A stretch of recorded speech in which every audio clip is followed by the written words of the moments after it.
हाँ दिवांशु बताओ ए इवेंट क्या होगा?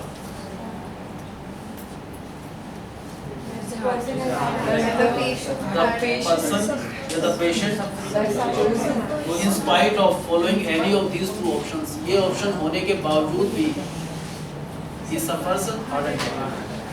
हार्ट अटैक हो गया, डायरेक्ट नहीं हुआ. In spite of following any of these two options, still he suffers heart attack. ये होगा ये नहीं डायरेक्ट ले सकते.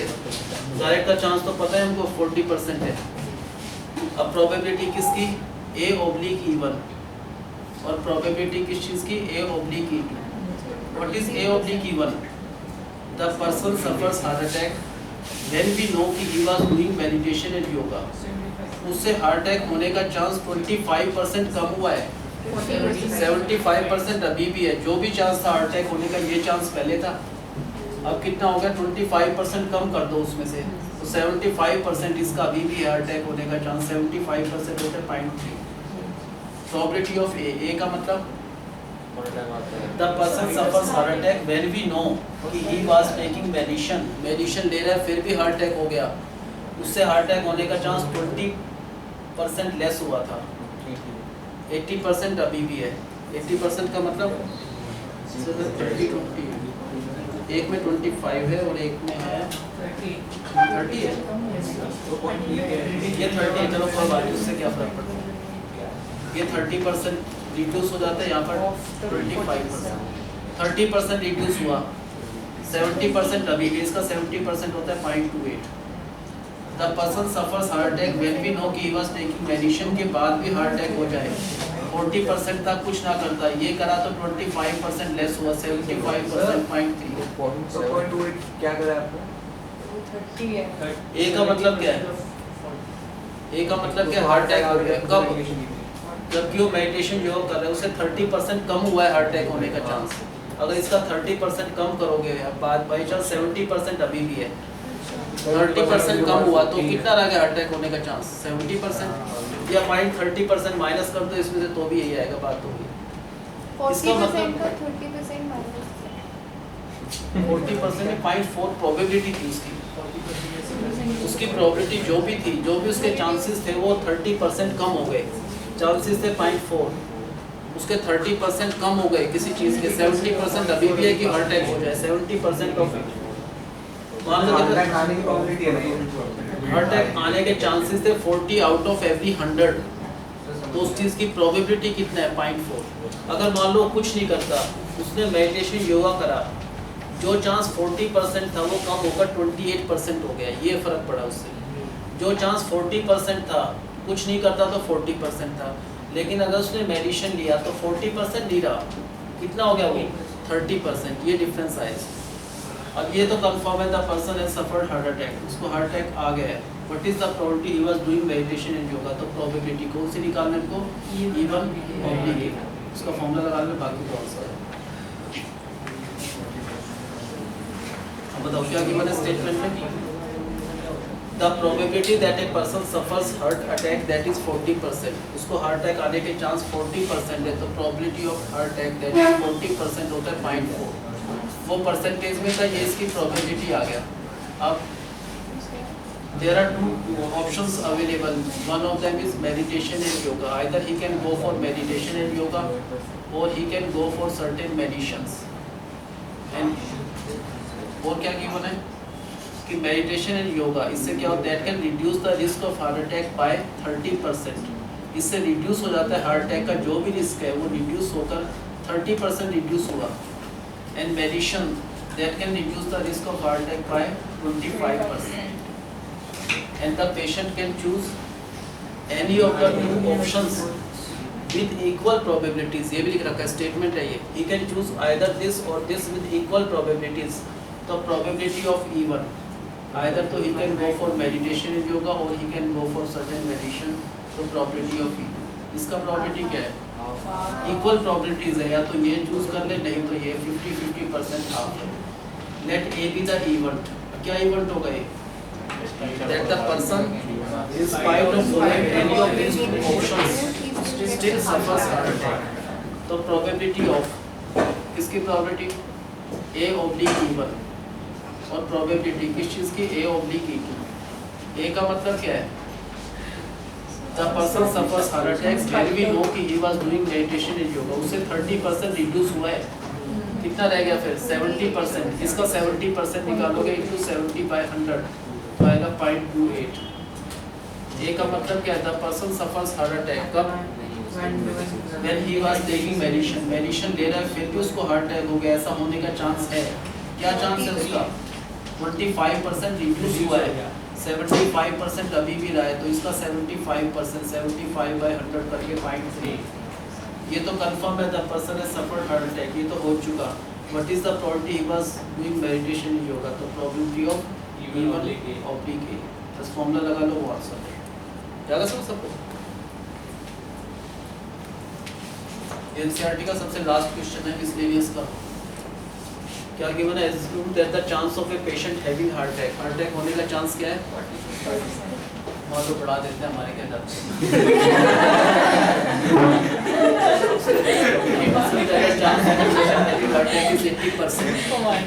and a person can choose. तो probability of heart attack कितना होगा इस केस में? 80% चांस है हार्ट अटैक होने के. 80 out of every 100 तो 0.8. And the patient can choose any of these two options. Either he can go for meditation in yoga or he can take certain medicines.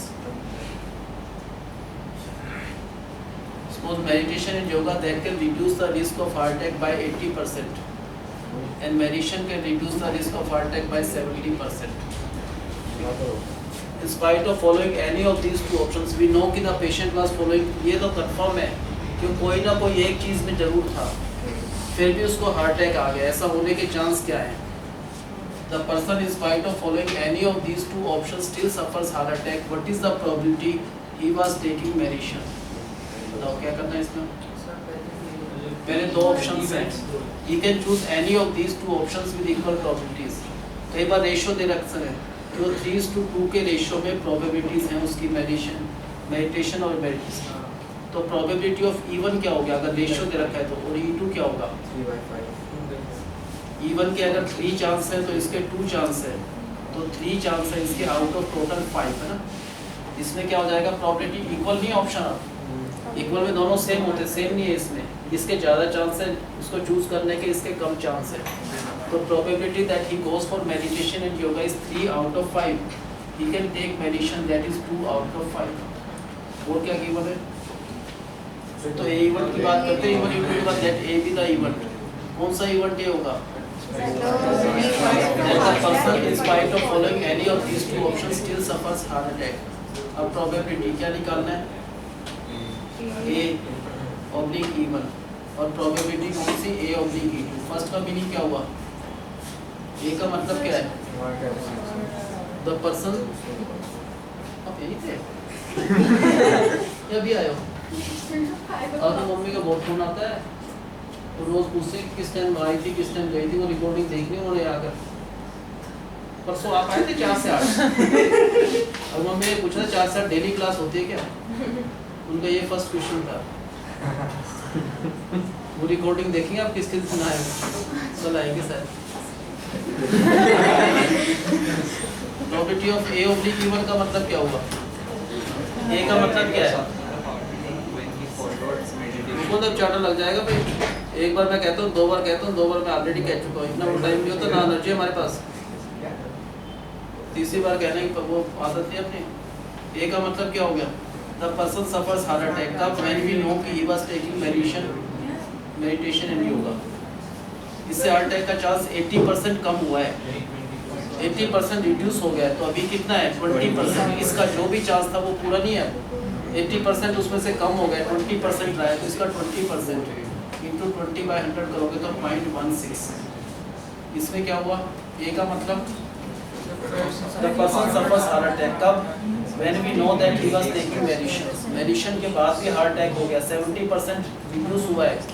30% अभी भी है chance. 70% कम हुआ है. 30% chance अभी भी है. किसका 30%? जो भी पहले चांस था हार्ट अटैक होने का तो 0.24. अब काफ़ी डिफरेंस आ गया. अगर वो कुछ भी नहीं करता तो हार्ट अटैक होने का चांस 80% था. अगर मेडिटेशन एंड योगा करा ये फ़ायदा हुआ. 80% का घटकर कितना हो गया? सिर्फ 16% है. काफ़ी सेफ उसमें आ गया. इसमें कितना 80% से घटकर कितना हो गया 54%। लेकिन अभी भी पता है कि the person suffers heart attack, उसको हार्ट अटैक हो गया, what is the probability he was taking medication होगा, तो प्रोबेबिलिटी ऑफ E1 ऑब्लिक एज, इसको फॉर्मूला अप्लाई कर लेना वो आंसर। फॉर्मूला तो लगा दोगे सारे?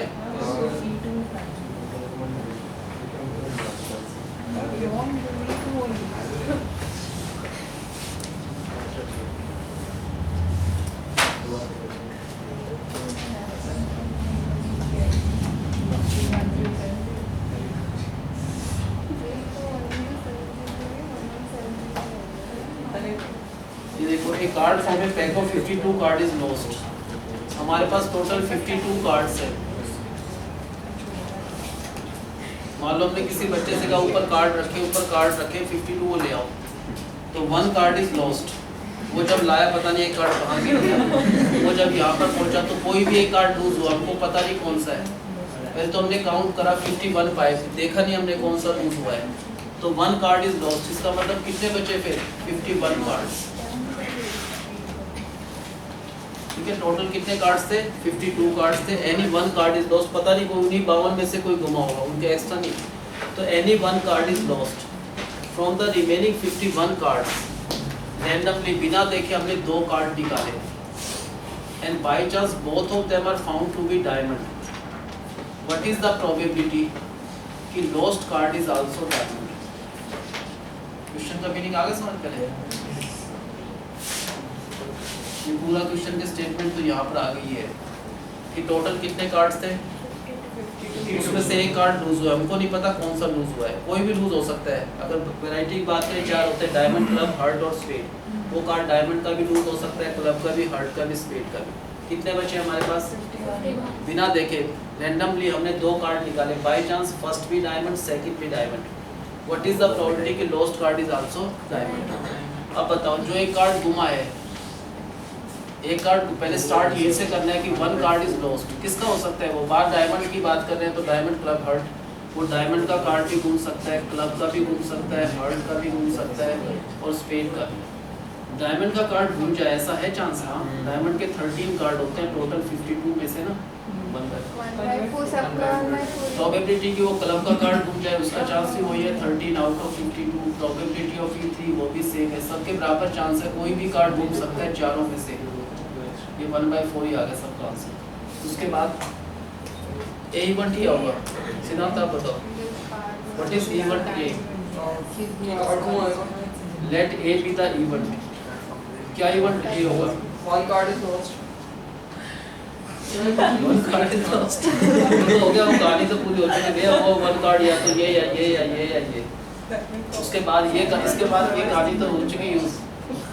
कितने बचे टोटल 51 कार्ड्स, उसमें से 2 कार्ड निकाले और दोनों के दोनों डायमंड पाए गए, ये A1 हुआ। Let A be the event of getting 2 diamond cards from the remaining 51 cards. ये इवेंट ये है कि जो 51 कार्ड्स बचे थे उसमें हमने रैंडमली बिना देखे 2 कार्ड निकाले, फर्स्ट भी diamonds, both of them are diamond. अब probability of A oblique E1 निकालेंगे, 4 केसेस निकालने पड़ेंगे। Probability of A oblique E2, फिर क्या निकालना है? Probability of A oblique E3 और probability of A oblique E4। A का मतलब क्या है? ये इवेंट क्यों है समझ नहीं आया। ये इवेंट क्यों नहीं है कि lost card was a diamond, क्योंकि वो भी तो हुआ है। लॉस्ट कार्ड हो क्या? अभी तो हमको पूछा है इन्होंने, लॉस्ट कार्ड डायमंड का हो सकता है, हम कह रहे हैं क्लब का भी हो सकता है। और कोई बच्चा उल्टा जवाब दे बोला डायमंड, उसका हार्ट का भी हो सकता है, स्पेड का भी हो सकता है। उन्होंने पूछा हमको और से कोई मतलब नहीं, लॉस्ट कार्ड डायमंड का हुआ तो वो बताओ। तो लॉस्ट कार्ड जो है वो कुछ भी हो सकता है। 4 केसेस अभी तो पता नहीं हमको, या तो इसका कार्ड घूम सकता है, नहीं तो इसका, नहीं तो इसका, नहीं तो इसका, और 5वां तो कोई होता ही नहीं उसमें। तो इन चारों में से कोई भी एक कार्ड घूम सकता है। तो हमने एक कार्ड घुमाया तो 1/4 1/4 1/4। उसके बाद A1 क्या है? ऑफ गेटिंग 2 डायमंड कार्ड, की 2 कार्ड निकाले, by chance both of them are found to be diamond. Let A be the event of getting 2 diamond card from the remaining 51 card. A oblique E1 को क्या पढ़ेंगे अब? A का मतलब क्या है? 2 डायमंड के कार्ड आए, कब? जबकि डायमंड का ही कार्ड घुमा है। ये डायमंड है, ये क्लब है, मान लो ये हार्ट, ये स्पेड। A का मतलब क्या है? 2 डायमंड के कार्ड आए, सेलेक्ट हुए, जबकि डायमंड का कार्ड ही घुमा है। इसका मतलब डायमंड के 12 कार्ड थे, बाकी कितने बचे 39, वो पूरे थे ना। ए का मतलब क्या है, 2 डायमंड कार्ड आए। कब आए 2 डायमंड कार्ड, जबकि इवन का मतलब डायमंड का ही एक कार्ड घुमा था। तो डायमंड के 13 कार्ड नहीं है जब हमारे पास है, कितने थे 12। तो दोनों के दोनों डायमंड में से आए हैं। ए का मतलब getting 2 diamond card when the lost card is also diamond. अब हम कह रहे हैं ये तो घूमे नहीं कोई भी, जो घुमा कार्ड वो डायमंड का है, नॉन डायमंड में से कोई नहीं घुमा। अब 2 कार्ड निकालने हैं, एक नहीं निकालना, दोनों के दोनों डायमंड के होने चाहिए। तो दोनों के दोनों इन 12 में से कोई भी 2 कार्ड आ जाए तो वो डायमंड के ही होंगे। इसमें से कोई कार्ड नहीं आया और टोटल 51 में से 2 कार्ड्स आए, 51 में से 2। इसको सॉल्व करके ये आंसर यहाँ पर लिख देना A/E2। व्हाट इज A/E2 बताओ सोच कर। ए का मतलब क्या है, 2 डायमंड के कार्ड आए। कब आए 2 डायमंड कार्ड, जब E2 का मतलब क्लब का कार्ड घूम गया। किसका कार्ड घुमा, बात डायमंड की करें, डायमंड का घुमा है कार्ड, नहीं घुमा, वो तो 13 है। हाँ, नॉन डायमंड में से इसमें से एक कार्ड घूम गया है, तो क्लब नॉन डायमंड में आता है, तो यहाँ पर 38 है। लेकिन ए का मतलब क्या है, दोनों के दोनों डायमंड के कार्ड आए, इसमें से कोई नहीं आया होगा, दोनों के दोनों इसमें से आए, इसमें से कोई नहीं आया, टोटल तो वही 51 C2। इसको सोल्व करके जो भी इसका आंसर है वो यहाँ पर लिख देना। What is A/E3। ए का मतलब क्या है, 2 डायमंड के कार्ड आए। कब, जब हार्ट का कार्ड लूज हुआ है। इसका मतलब हार्ट नॉन डायमंड में आता है, डायमंड का कार्ड नहीं घुमाए, वो तो पूरे के पूरे है। हाँ, नॉन डायमंड में से एक घूम चुका 38, लेकिन दोनों के दोनों डायमंड में से आए, इसमें से कोई नहीं आया और टोटल 51 C2। इसका आंसर भी ये आएगा और इसका भी क्या आएगा, सेम आंसर। अब क्या फाइंड क्या करना है, कौन सा इवेंट हो चुका, 2 डायमंड के कार्ड आ चुके हैं event. What is the probability lost card is also diamond, ये वाला सोल्व कर लोगे ना इसको, वैल्यू डाल दो इसका।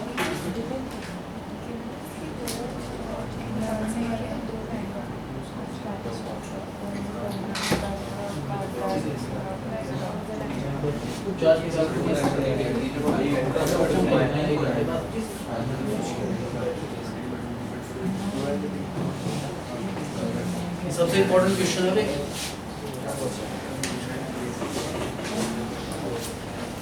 आकाश, आगे समझ क्वेश्चन में क्या किया मैंने बताओ एक बार। टोटल कितने कार्ड्स हैं हमारे पास, टोटल 52 कार्ड्स हैं, लेकिन क्या हुआ उनमें से 1 कार्ड इज लॉस्ट, एक कार्ड लूज हुआ।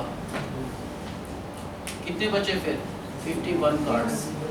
उन 51 कार्ड्स पे बिना देखे हमने एट रैंडम 2 कार्ड निकाले and both of them are found to be diamond. What is the probability कि lost card is also diamond, ये क्वेश्चन है। अब बताओ कैसे करेंगे हम, बताओ। पहले एक कार्ड लूज हुआ, कौन सा कार्ड लूज हो सकता है, 52 चांसेस है वैसे तो, क्या पता 1 of spade, 2 of spade, 2 3 of club, king of club है ना। लेकिन बात है डायमंड नॉन डायमंड की हो रही है, तो इसका मतलब 4 उसमें होते हैं। कौन कौन से, डायमंड, क्लब, हार्ट, स्पेड। जो एक कार्ड लूज हुआ इसका भी हो सकता है, इसका भी हो सकता है, किसी का भी हो सकता है। एक कार्ड लूज है ना, इन्हीं में से होगा, चारों में से कोई। तो प्रोबेबिलिटी कि डायमंड का कार्ड लूज हुआ, नहीं तो किसका, क्लब का हो सकता है, हार्ट और स्पेड। सर अगर हम सिर्फ 2 ही केसेस बनाने, 2 डायमंड और नॉन कौन सा, या तो डायमंड या फिर डायमंड, ऐसा हो सकता है, सोच के देखो, डायमंड या नॉन डायमंड हो सकता है ऐसा।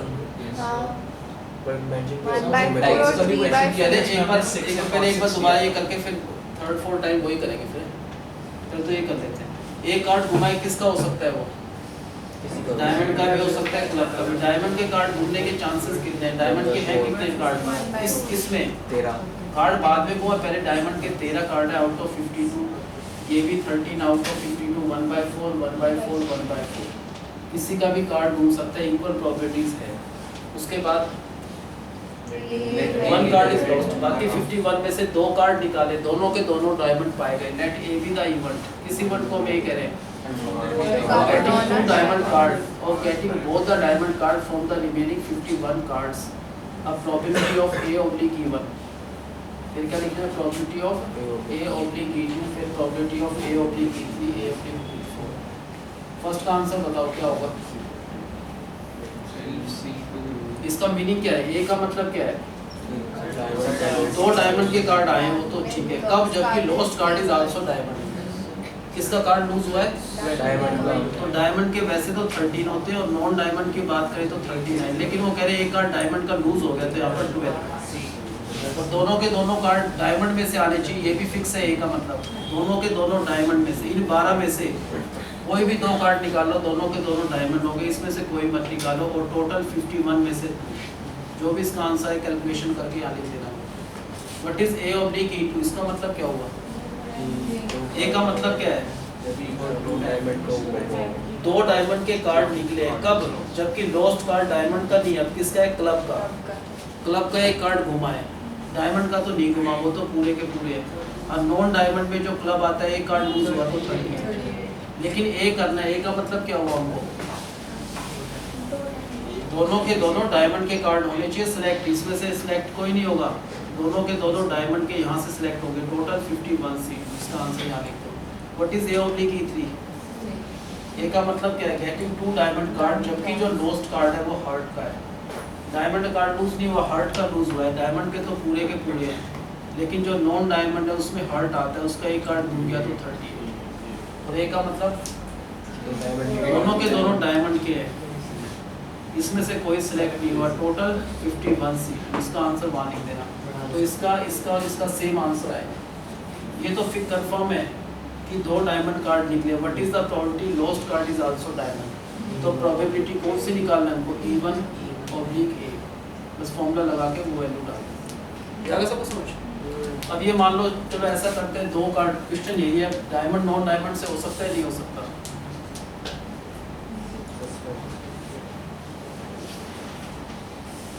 सब कुछ स्टेटमेंट वही है। 52 कार्ड्स थे, एक कार्ड लूज हुआ, मान लो हम कह रहे हैं कार्ड में डायमंड का भी लूज हो सकता है और जो नॉन डायमंड का भी लूज हो सकता है, तो दो इवेंट्स लेके चलते हैं, मान हो सकता है ऐसे, नहीं होगा तो कहीं आपको पता चल जाएगा आगे जाकर। प्रोबेबिलिटी ऑफ डायमंड का कार्ड लूज होने के चांस, डायमंड के कितने कार्ड होते हैं, 13 आउट ऑफ 58, क्या होगा इसकी प्रोबेबिलिटी 1/4। नॉन डायमंड का कार्ड लूज सकता है, बहुत सारे नॉन डायमंड के कार्ड हैं, कितने कार्ड है नॉन डायमंड के, 39 आउट ऑफ 52, इसकी प्रोबेबिलिटी होगी 3/4। दो इवेंट से दोनों का टोटल प्रोबेबिलिटी 1 ही आना चाहिए, वो है। Let A be the event, क्या इवेंट है, let A be the event of getting 2 diamond card from the remaining 51 card और getting 2 diamond card from the remaining 51 cards. अब बताओ क्या लिखेंगे, probability of A oblique E1, और क्या निकालना है, प्रोबेबिलिटी किस चीज़ की, A oblique E। A का मतलब क्या है, दो डायमंड के कार्ड निकले हैं, कब, डायमंड का ही कार्ड लूज हुआ है, E1 का मतलब डायमंड, ये नॉन डायमंड। अब बताओ क्या होगा इसका आंसर, दो डायमंड कार्ड निकले, जबकि डायमंड का कार्ड लूज हुआ है, तो डायमंड के कितने हुए, डायमंड का लूज हुआ तो एक 12, नॉन डायमंड नहीं लूज हुआ तो कितने, 39। और गेटिंग दोनों के दोनों डायमंड के आने चाहिए, इसमें से कोई नहीं आना चाहिए, टोटल 51। ये जो भी आंसर है वो यहाँ पर रखते हैं। ए का मतलब क्या है, 2 डायमंड कार्ड्स निकलते हैं, कब, जबकि नॉन डायमंड कार्ड घुमाए। E2 का मतलब नॉन डायमंड, तो डायमंड के कार्ड घुमाए नहीं घुमा, ये 13 के 13, और नॉन डायमंड का एक कम हुआ तो कितने हो गए, 38। और गेटिंग बहुत, दोनों के दोनों डायमंड में से, दोनों के दोनों इसमें से निकल सकते हैं, इसमें से कोई नहीं, और टोटल 51 सीट। इसका जो आंसर है वो यहाँ पर लिख दो। अब क्या लिखना है, क्या फाइंड करना है, ये तो कंफर्म है कि दोनों के दोनों डायमंड कार्ड हुए। व्हाट इज द प्रोबेबिलिटी कि lost card is also diamond, तो probability of E1 oblique A, क्या होगा इसका फॉर्मूला, जो भी लगा दो। क्या इसमें कोई प्रॉब्लम आई कहीं, नहीं, ऐसे भी कर सकते हैं, कोई दिक्कत नहीं, ठीक है ना। वो तो खुद ही पता जाए, कहीं कोई गड़बड़ होगी तो अपने आप ही कहीं ना कहीं, अगर ये 2 की जगह 3 होते तो मेथड सेम रहता, कुछ चेंज होता, तीनों क्या है? तीनों सेम मेथड होता है।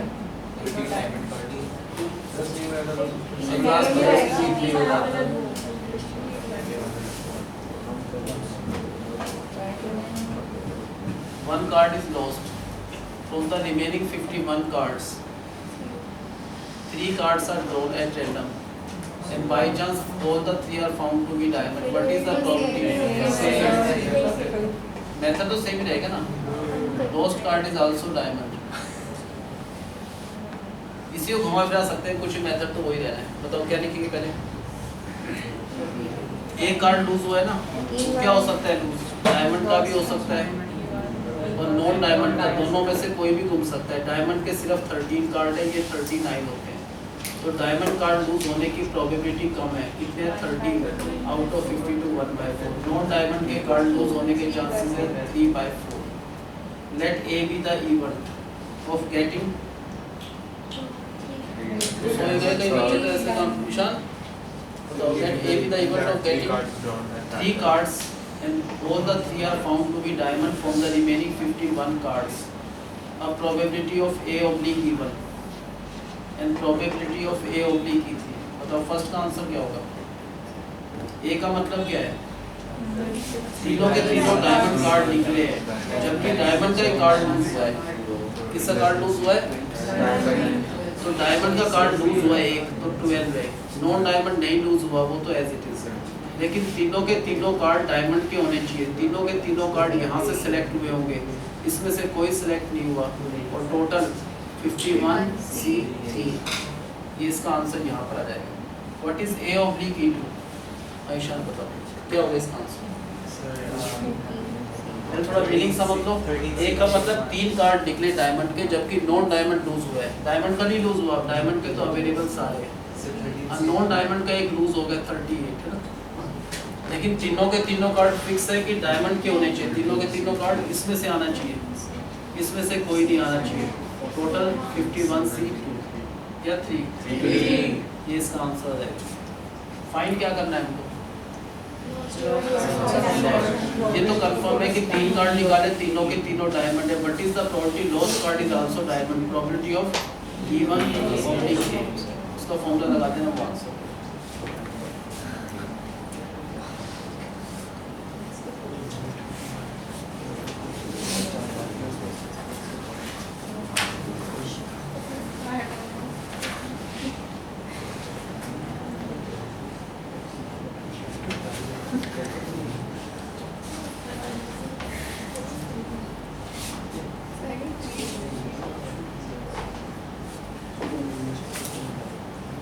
क्वेश्चन है तो खैर काफी इंपॉर्टेंट, लेकिन कई बार आ चुका है वैसे. In an exam, an examiner either guesses, copies or knows the answer to a multiple choice question with 4 choices. मान लो कोई ऐसे एग्जाम कर रहा है जिसमें 4 choices है, उसको टिक करना है किसी एक पर. हर क्वेश्चन में 4 choices है, each and every question जो उसने अटेम्प्ट करना है. अब मान लो कोई भी, जैसे उसने ऐसे बहुत सारे क्वेश्चन है 1 2 3 ऐसे, मान लो यहाँ तक 20 क्वेश्चंस करने हैं उसने. किसी भी क्वेश्चन के बारे में 3 चीज से कर रहा है वो method. Either he knows the answer, या तो उसको आंसर पता है, नहीं तो ही गेसेस द आंसर. तो जैसे बाकी जो ऑप्शन वही है कुछ बचे, और he copies it from somewhere else. 3 तरीके से उसने करे और चौथा कोई तरीका नहीं है. या तो either he knows the answer, और he guesses at the answer, और he copies the answer. Probability that he makes a guess is 1/3. 1/3 chance है कि उसने गैसिंग से करे. जितने भी क्वेश्चन है उसमें से 1/3 33% ऑफ द क्वेश्चन उसने सिर्फ अंदाजे से करे, बिना देखे आइडिया से. चलो ये कर दे, ठीक, ये कर दो. ऐसे कितने करे? ऐसे सारे नहीं करे उसने. ऐसे सिर्फ 33% तो उसने गैसिंग से करे. Probability that he makes a guess is 1/3. Probability that he copies the answer, उसने आंसर भी कुछ चीटिंग से करे हैं. कितने? 16% ऑफ द आंसर लगभग उसने चीटिंग से करे. इसका दे ही रखा, तो बाकी टोटल प्रोबेबिलिटी तो 1 ही होती है, 1 से ना ज़्यादा ना कम. तो 1 में से अगर इसको और इसको माइनस कर दो तो अपने आप पता चल जाएगा ये वाले question he knows the answer. तो 1 में से माइनस करा तो हाफ. इसका मतलब उसने जैसे भी पेपर कराओ 50% का तो आंसर उसको पता था. हाफ का मतलब 50%. बाकी लगभग 33% उसने तुक्के से करे, गैस से. और 16% के करीब उसने चीटिंग से करे। तो पूरा डाटा आ गया, उसने जो भी क्वेश्चन करे कैसे कैसे करे हैं। 50% तो उसको आंसर पता है, 33% गैसिंग से और 16 किससे, चीटिंग से। And one time his probability that his answer is correct. अब मान लो उसने गैस से करे हैं तो ठीक हो भी सकता है, गलत भी हो सकता है। गलत होने के चांस ज़्यादा है गैसिंग से ना। वो डिपेंड करता है कितनी चॉइसेस है। अगर वो ट्रू फॉल्स के करें तो गैस से ठीक होने का चांस 50% है। अगर 3 ऑप्शन है तो गैस से ठीक होने का चांस 1/3 है। 4 है तो 1/4। चीटिंग से करे और ठीक हो उसके चांस 100%। अगली बार करके देखना। अगले अगर आप चीटिंग ही कर लेना, इन्हीं क्वेश्चंस का टेस्ट होगा, देख लेंगे, अपने आप पता जाएगा, प्रैक्टिकल हो जाएगा वो। The probability that his answer is correct given that he copies it. Copy से पता नहीं चलता भाई किस डल बच्चे के साथ बैठे हैं, कैसे बैठे हैं। उसकी दे रखा आंसर 1/8। 1/8 क्या है? This is the probability कि his answer is correct. His answer is correct. ये probability बताई उन्होंने तो कैलकुलेशन से कि अगर उसने 1/8, इसको छोड़ दो भाई। 1/8 का मतलब क्या है? अगर उसने मान लो 8 क्वेश्चन चीटिंग से करे तो एक ही ट्रिक है, 7 होंगे उसके। Probability that his answer is correct when he has copied it. अगर उसने कॉपी से करे तो उसके ठीक होने के चांस 50% भी नहीं है, 1/8 होता है, लगभग 1 आउट ऑफ एवरी 12%। एंड बाकी कुछ नहीं दे रखा। ये प्रोबेबिलिटी कि उसका आंसर करेक्ट है when he knows the answer. आप बताओ कैसे? वन टाइम बाय चांस हमारे पास ये सारे क्वेश्चन, हमने एक पर नज़र मारी कि ये क्वेश्चन तो ठीक है इसका। अब ये नहीं पता, हमको सोर्स नहीं पता कि उसको या तो आंसर पता था या उसने गैस से करा है, ये पता है करेक्ट है। One time any of his randomly picked answer is found to be correct. ये पता है हमने एक क्वेश्चन कोई भी उठाया, बाय चांस वो करेक्ट पाया। What is the probability he has done it by कॉपिंग?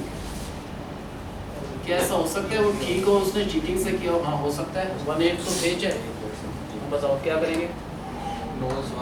Probability या तो वो तो बाद में करेक्ट तो बाद में होंगे, पहले तो उसने करे कैसे वो पता होना चाहिए। उसने 3 मेथड से करे। Either he knows the answer, जो भी आंसर पता है हमने उसमें E1 लिख दिया। E2 का मतलब उसने गैसिंग से करे हैं। E3 का मतलब उसने चीटिंग से करे हैं। तो प्रोबेबिलिटी क्या है इन तीनों इवेंट्स की? He knows the answer, पता है 50% तो हाफ, इसकी प्रोबेबिलिटी पता है 1/3, इसकी probability 1/6। Let A be the event। क्या इवेंट होगा ये? His answer, जो उसका रैंडमली पिक्ड अप आया, answer is found to be correct. जो भी हमने अचानक कोई भी उसका आंसर उठाया वो क्या है? करेक्ट है। अब क्या करेंगे? एक आंसर निकालो सबके साथ। Let A be the event that is randomly picked up answer is found to be correct। अब probability of A oblique E1, probability of A oblique E2 और probability of A oblique E3। First का answer क्या होगा? 1। A का मतलब his answer is correct when he knew the answer। अगर उसको answer पता है तो मैथमेटिकल लैंग्वेज में उसके ठीक होने के चांस 100% है, तो 1। his answer is correct when he has done it by guessing। वो डिपेंड करता है कितनी चॉइसेस हैं उसमें। दे रखा है इस क्वेश्चन में 4 चॉइसेस हैं, तो गैस से ठीक होने का चांस 1/4 है। 1 आउट ऑफ 4। 3 होता तो 1/3, 2 होता तो half. His answer is correct when he has done it by cheating। वो क्या आएगा? दे रखा है, ये हमने निकाल सकते हैं, पता ही है आपको 1/8 है। तो one time his answer is found to be correct। ये तो कंफर्म है कि उसका आंसर करेक्ट है। What is the probability he has done it by copying? ये वाला पूछा। तो प्रोबेबिलिटी किसका? E3 बस फॉर्मूला अप्लाई कर लो वो आंसर। ठीक है, आगे समझ में? एक बार आप बताओ थोड़ा सा, आपकी लैंग्वेज अच्छी है, आप अच्छा एक्सप्लेन कर लेते हैं। आप बताओ आगे आना चाहते हो? आगे आ जाओ।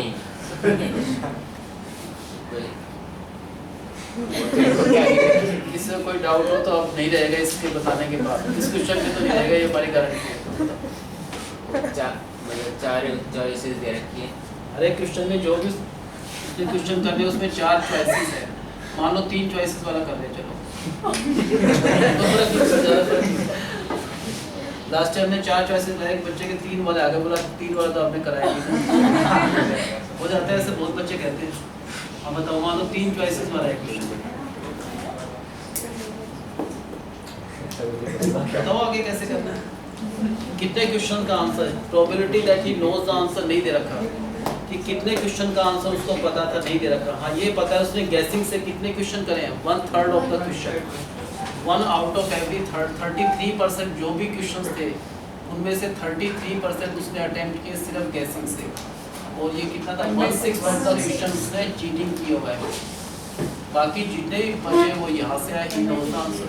टोटल प्रोबेबिलिटी क्या होती है, 1। ये प्रोबेबिलिटी है, probability that he guesses the answer 1/3, probability that he copies the answer 1/6, probability he knew the answer 1 में से माइनस कर दो ये 1/3 और माइनस कर दो 1/6 तो आता है हाफ। अब हमको पता चल गया probability that he knows the answer 50%, probability he guesses the answer, he copies the answer। उसके बाद क्या गिवन है, probability that his answer is correct, उसका आंसर करेक्ट होने की probability जबकि उसने कॉपिंग से किया है वो दे रखा है 1/8 है। 1 आउट ऑफ एवरी 8 क्वेश्चन जो भी उसने कॉपी से करे हैं तो 1 आउट ऑफ 8 करेक्ट है।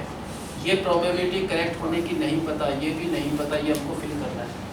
और क्या गिवन है, 1 time the answer of the student is found to be correct. कोई भी रैंडमली अपने आंसर देखा, ये उसने मान लो ये टिक कर रखा था, हमने देखा ये ठीक है तो लेट ए, पहले ए तो बाद में आएगा, पहले probability of E1, probability of E2। 3 events है, उसने 3 टाइप से क्वेश्चन करे हैं। Either he knows the answer, वो पता है इनको हाफ है। Probability he guesses the answer, वो भी पता है हाफ है। Probability he copies it, that is also 1/6। अब लिखना है A, let A be the event. 1/3 जैसे चलो 1/3 है। E2 और क्या लिखना है, let A be the event. क्या इवेंट,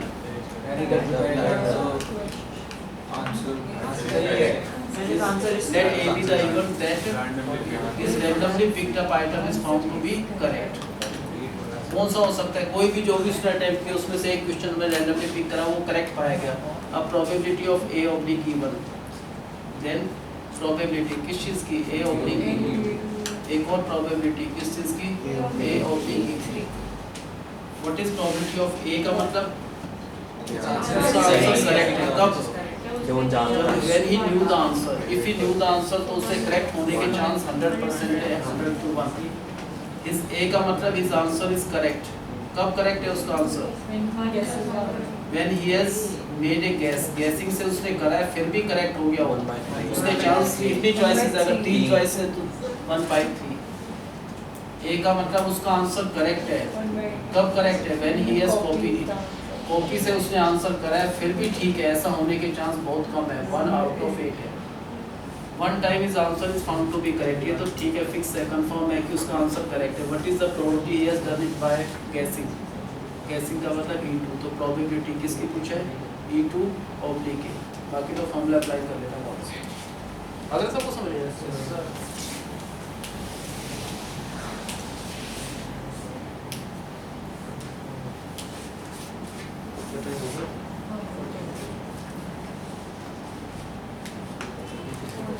आपका आ गया क्वेश्चन, अब आपको मतलब का एक क्वेश्चन आ गया थोड़ा सा, आप बताना कैसे करना है। ये तो सबसे सिंपल क्वेश्चन है वैसे। Coloured balls are distributed in 3 bags.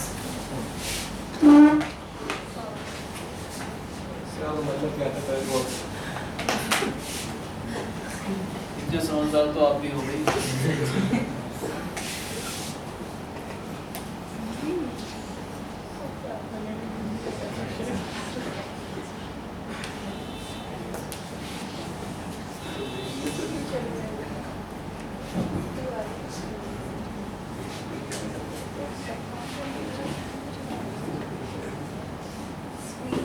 बच्चों को फोबिया होता है, टेबल देखते हैं वो क्वेश्चन पता नहीं क्या समझता है, बहुत मुश्किल क्वेश्चन है क्योंकि सबके इजी क्वेश्चन है।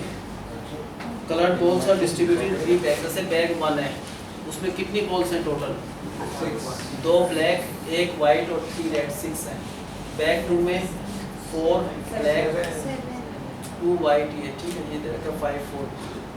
इसमें से one of the bag is picked up at random, एक बैग सिलेक्ट किया, कौन सा सिलेक्ट हो सकता है, फर्स्ट बैग सिलेक्ट हो सकता है, सेकंड हो सकता है, थर्ड हो सकता है और कोई बैग ही नहीं है, तो तीनों के चांस सेम है, फर्स्ट बैग सिलेक्ट हो जाए या सेकंड या थर्ड, और कोई बैग होगा ही नहीं, तो तीनों के चांसेस सेम है, 1/3, 1/3 और 1/3। कोई भी एक बैग सेलेक्ट हो, मान लो ये पता नहीं उसके अंदर क्या है, ठीक है, उसमें से बिना देखे एक बॉल निकाली, 2 बॉल्स निकाली, 2 balls are rolled out at random from the selected bag. It happened to be 1 white and 1 red. What is the probability this 1 white and 1 red came from the second bag? उन्होंने पूछा है second bag select होने के chance क्या है, तो बड़ा simple सा क्वेश्चन है। E1 E2 E3 हो गया, late A be the event। हमको बताओ भाई A event क्या होगा, ये वाइट और ये बहुत है किसमें से, random bag from the selected bag. Let A be the event of getting 1 white and 1 red ball from whichever the bag is selected. Selected bag इन तीनों में से कोई हो सकता है और कुछ नहीं हो सकता ना। Let A be the event of getting 1 white 1 red from whichever bag has been selected. अब probability निकाल लो, A oblique E1, probability किस चीज़ की, A oblique E2, और probability एक और निकालना है A oblique E3। What is A oblique E1? एक वाइट एक रेड आई फर्स्ट बैग में से, एक वाइट, ब्लैक कोई नहीं आई भाई, 2C0, ब्लैक कोई नहीं, एक वाइट आई, एक 1C1, एक रेड भी आई, तो 3C1, टोटल 6 में से 2 बॉल आई। सॉल्व तो कर लोगे ना, इसका आंसर यहाँ पर लिख देना। अब A का मतलब क्या हुआ, A का मतलब क्या हुआ, एक वाइट एक रेड, सेकंड बैग में सेलेक्ट हुआ होगा, उसमें से एक वाइट, ब्लैक कोई नहीं चाहिए तो ब्लैक कोई नहीं, 4C0, साथ साथ इंटू में एक वाइट और एक रेड भी आई, और टोटल 7 में से 2 आई। ये सेकंड का आंसर आ गया। थर्ड का बताओ, A का मतलब एक वाइट एक रेड बॉल आई, किस में से आई, वो भी थर्ड बैग में से, ब्लैक कोई नहीं आई, एक वाइट आई और एक रेड आई, और टोटल इसमें आई 11 में से 2 बॉल आई। तीनों के आंसर आ गए ना। ये तो कंफर्म है कि एक वाइट एक रेड आई सिलेक्टेड बैग में से। What is the probability it happened, it came from the second bag. Second का निकाल लो, तो प्रोबेबिलिटी कौन सा, E2 oblique A, बस फॉर्मूला लगा दो, उसका वो आंसर है। तो आगे वो सिंपल एक क्वेश्चन, कोई भी एक बैग सिलेक्ट हो, उसमें से एक वाइट एक रेड, पहले फर्स्ट में से फिर सेकंड फिर थर्ड, वो आंसर है।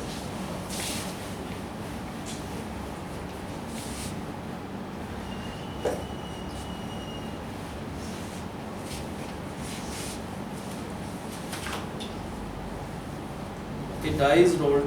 If one turns up, अगर मान लो एक डाई रोल करे, क्या क्या हो सकता है, 7 आ सकता है, नहीं आ सकता, 1 2 3 4 5। अगर जब भी डाई रोल करे, कभी भी रोल कर लो, इनके सिवा कोई नंबर आएगा ही नहीं।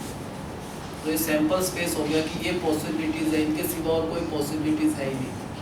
तो whenever die is rolled either we will get 1 2, इनमें से कुछ भी आ सकता है, एक साथ नहीं आएंगे सारे, या तो 1 आएगा या 2 3 4 5 से। इफ 1 टर्न्स अप, अगर 1 आ जाए,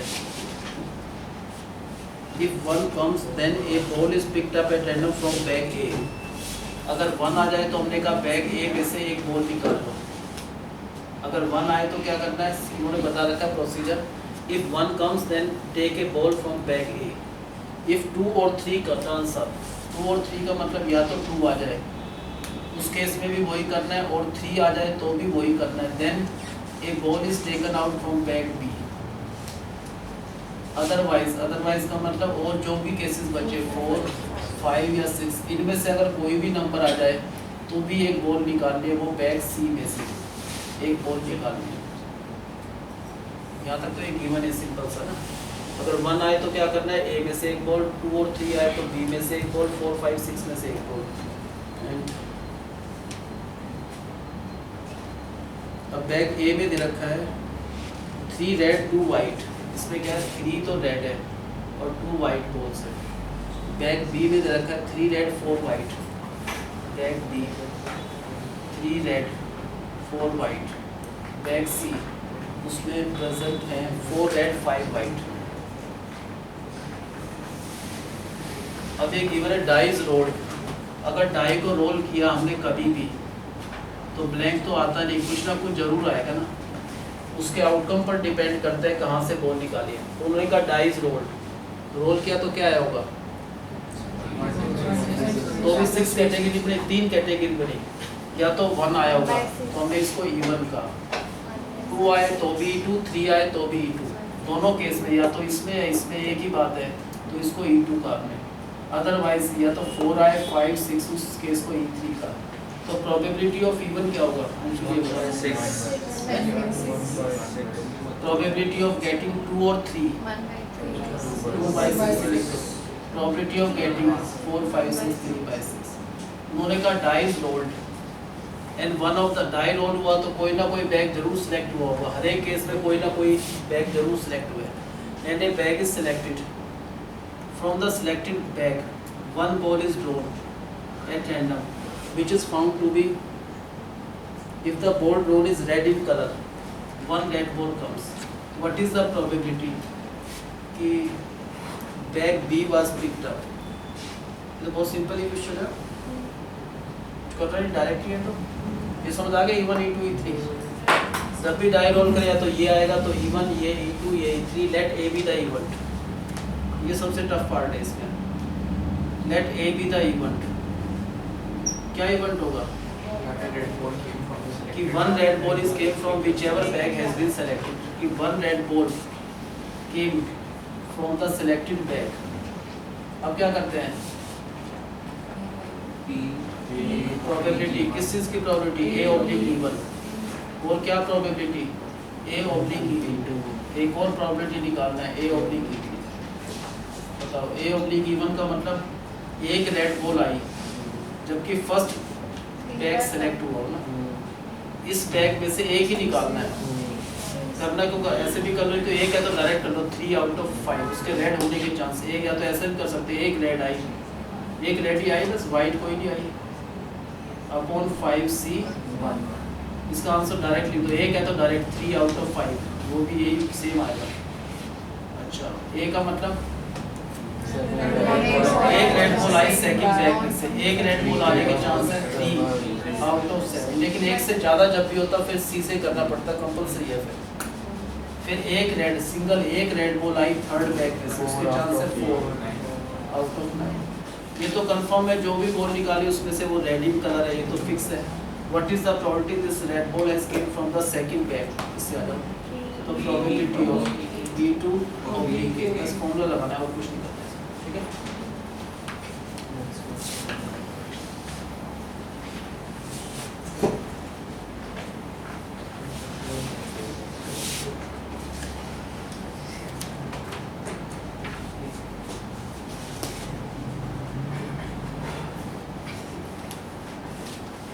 ये गिवन है 2 bags A and B contain 4 white।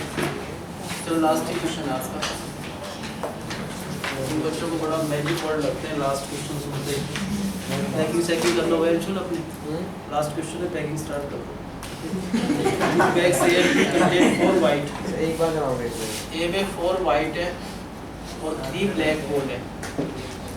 Bag B में इसमें गिवन है 2 white and 2 black। इसमें का पहले इसमें से बैग ए में से बिना देखे विदाउट सीइंग 2 बॉल इसमें ट्रांसफर करनी है, ठीक है। विदाउट सीइंग क्या क्या सिचुएशन हो सकती है, बिना देखे क्या पता दोनों वाइट चली गई हो, दोनों ब्लैक जा सकती है, एक वाइट एक ब्लैक एक ब्लैक एक वाइट, 4 केसेस बनेंगे 3 बनेंगे, पहले तो ये बताओ।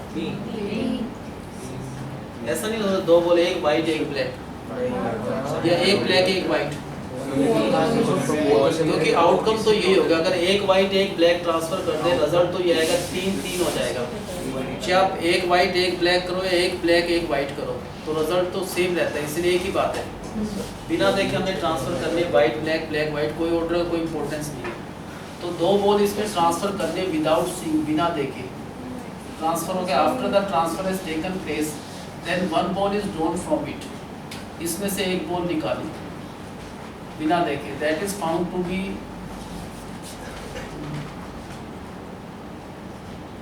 Black, that is found to be black in colour. What is the probability that transfer ball में से एक वाइट और एक ब्लैक ट्रांसफर हुई, ये प्रोबेबिलिटी क्या है? ऐसा हो सकता है कि ये ट्रांसफर बिल्कुल हो सकता है, तो उसकी प्रोबेबिलिटी क्या है? एक बार ट्राई करके देखना, तो खुद भी ट्राई करो, नोट्स की फोटोकॉपी मत कर देना भाई, तो काम लिख जाएगी अलग से। ये नोट्स बंद कर दो पहले, ऐसा क्वेश्चन पूछ करके देखो, मान लो ये आ जाए एग्जाम में सारे बच्चे क्या हुआ?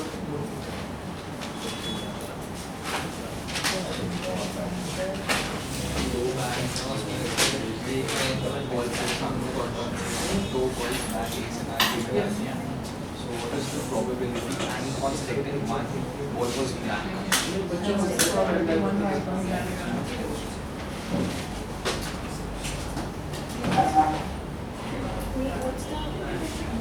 ball is black? हमने निकाल दिया A है basically और अब वो white और black ट्रांसफर हमने सिर्फ हमने दो बॉल्स ट्रांसफर किए हैं probability निकालने की जो दो बॉल्स ट्रांसफर हुए हैं वो one right and one black होने की probability और निकालना हमने black है वो short है। या black ये अपने आप ट्राई करो भाई, आंसर मत देखना।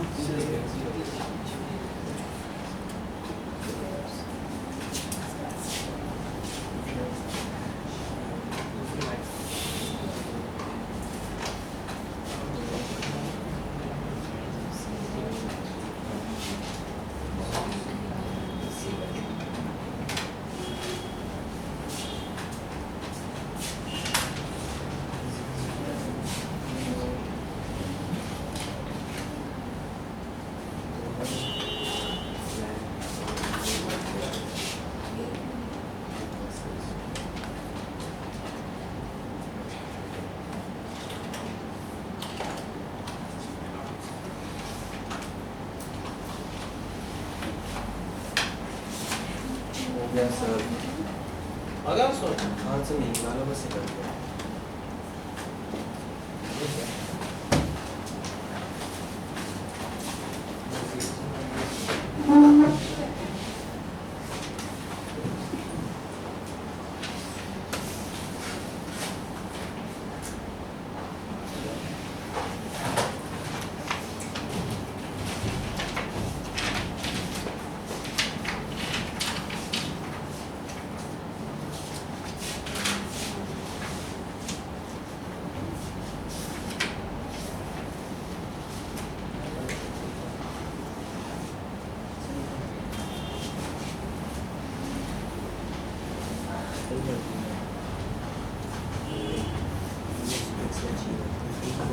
यहाँ कोई पेन ड्राइव पड़ी है, कोई बच्चा दे रहा था ना, मैं जाते समय कहा था पेन ड्राइव मतलब 3 लाख बोल रहा है टोटल 6 पेन ड्राइव दे रहा था। 3 by 6 3 by 6 in pound